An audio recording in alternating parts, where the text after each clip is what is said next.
Strixhaven is here, and it looks awesome. This set focuses on the 5 enemy color pairs, and to distinguish them from the Ravnican guilds, they play a little differently than you might be used to. Furthermore, each school has at least 2 different themes to build around, which is something WotC has tried to do in the Ravnica sets, but never very successfully. This is so important because when you're focusing on 5 factions, the limited format can become stale quickly if there are only 5 different decks to draft. However, that's not a problem here. There are a lot of different things to do. Let's jump in. SILVERQUILL's main theme uses an army of flyers to beat opponents to death while their creatures watch helplessly from below.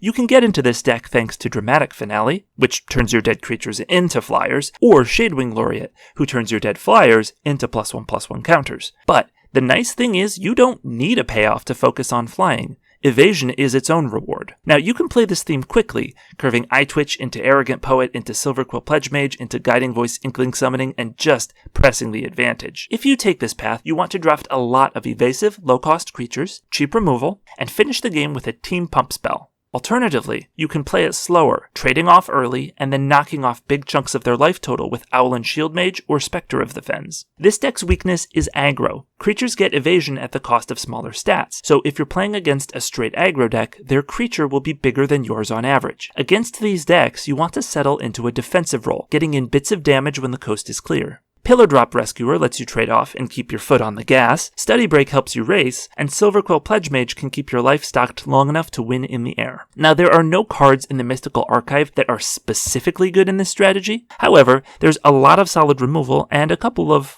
okay tutors. The second Silverquill focus is +1/+1 counters. Now, there aren't a ton of reasons to build a counters deck. The main one is Embrose, Dean of Murdering His Own Students, who turns your dead creatures into card draw. You could also get into the deck via Dueling Coach or Tenured Inkcaster, both of whom want you to put counters on a lot of different creatures. This means that this theme plays well with a go-wide strategy, and you'll probably end up playing a counters package in many of your Silverquill decks. At common, there are also Star Pupil and Spiteful Squad, who transfer their counters to another creature when they die. These are good in a counters deck, but not a reason to play one. The last payoff is Promising Dusk Mage, who... For this deck, focus on drafting counter-granting cards that net you at least a card in value. Guiding Voice and Sparring Regiment have Learn. Professor's Warning can be a combat trick or protection spell. Humiliate lets you Thoughtseize, and Closing Statement is top-tier removal. This counters theme is less Voltron-focused than most, but its weakness is the same. Removal can reset all your hard work. Try to mitigate this with protection spells, and try to only place your +1/+1 counters when the coast is clear. The only Mystical Archive spell that's good specifically here is Village Rites, because you can combo any instant speed sacrifice with Pupil or Squad to act as a combat trick on another creature. The Prismari like casting huge instant and sorcery spells. Prismari Apprentice gets Swole when casting such a spell, and Spectacle Mage comes down on turn 3 and lets you follow it up with a 5-mana spell the next turn. I suggest Elemental Summoning or Practical Research, but the main event are the big boys. Magma Opus, Creative Outburst, Elemental Masterpiece, Explosive Welcome, Crackle with Power, and Mascot Exhibition are the main reasons to get into bed with big mana. All of these cards should instantly put you ahead on board if you can cast them. So how are you going to get that much mana? Well, Uvilda lets you suspend them. Will and Rowan, Kelpie Guide or Spectacle Mage, can provide a little ramp. I mean, 1 mana is nice and all, but it's nothing next to Grinning Ignus. You thought my boy Iggy was done just because Time Spiral is? Iggy, don't sleep. We're taking this rocket to the moon!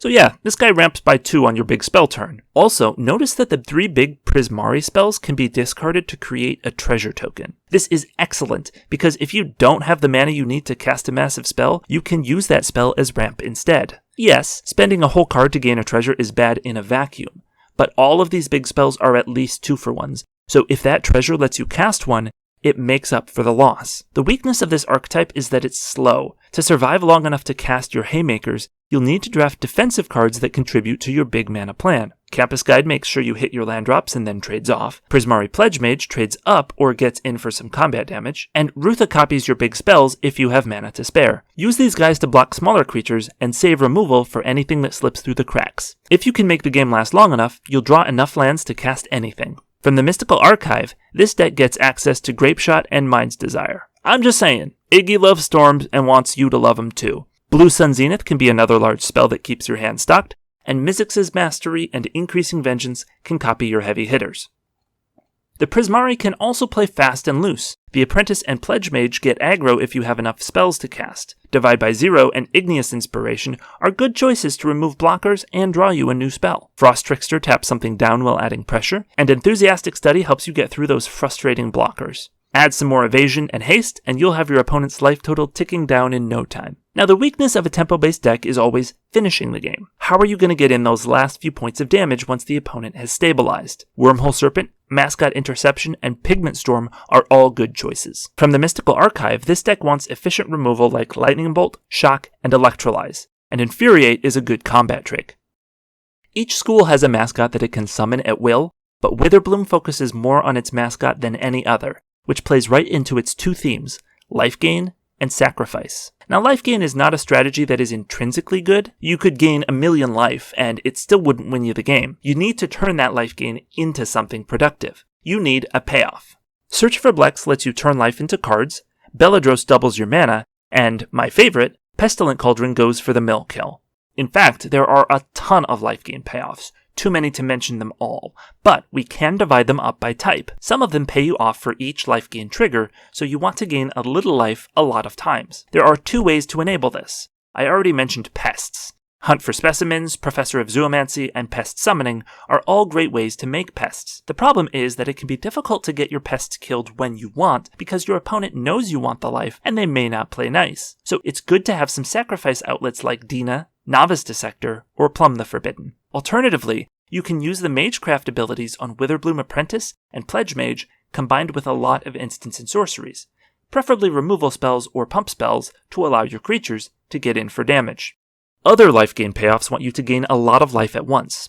You could accomplish this with a lot of triggers, but it's more efficient to just play Cram Session, or use Moldering Karok or Essence Infusion to hit with a big life linker. Pay attention to which type of life gain deck you're going for to make sure you have the right enablers. This deck's weakness is that if it doesn't find its payoffs, life gain doesn't do anything. To mitigate this, make sure to draft a lot of payoffs and some card draw to help you find them. The Mystical Archive provides this deck with exciting new ways to gain life, like Tendrils of Agony, Weather the Storm, and Primal Command, and one new way to spend it with Channel.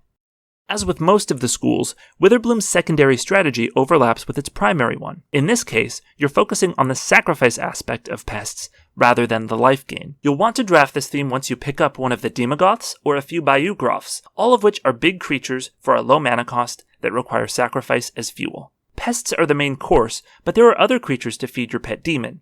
Eye Twitch and Unwilling Ingredient are more valuable dead, and Brackish Trudge just keeps coming back. Once you're in this theme, you want to prioritize Charge Through, which makes sure your big boys get in for damage, Tend the Pests, which turns your Titan into 11 1/1s, and Rushed Rebirth, which you can use to tutor out your massive creatures to the board for just 2 mana. This theme is weak to removal, so be sure to include some protection for your heavy hitters like Infuse with Vitality, Professor's Warning, and maybe Deadly Brute to bring them back from the grave. The Mystical Archive helps this theme find its heavy hitters with Village Rites, Natural Order, Primal Command, and Demonic Tutor, and keep them in play with Snakeskin Veil and Regrowth.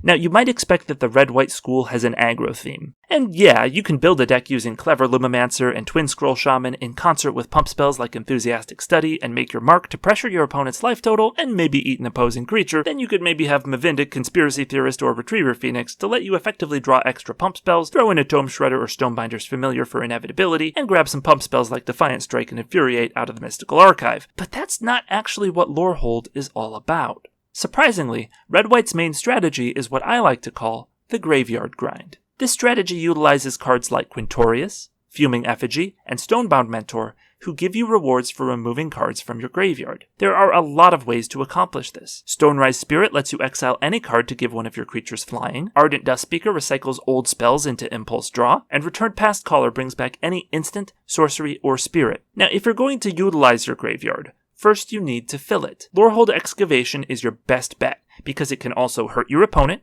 keep your life total high against aggro, and pump out spirit tokens. However, you could also fill your graveyard with Illuminate History, Thrilling Discovery, and Excavated Wall. It's going to be hard for any other deck to beat your late game, which means it's going to be hard for you to beat an aggro deck's early game. You can use Ageless Guardian to preserve your life total early, and be sure to trade off with your Pilgrims and Historians to prepare for the late game. From the Mystical Archive, Look out for Faithless Looting and Thrill of Possibility to fill your graveyard, and you might just live long enough to win the game with Approach of the Second Sun.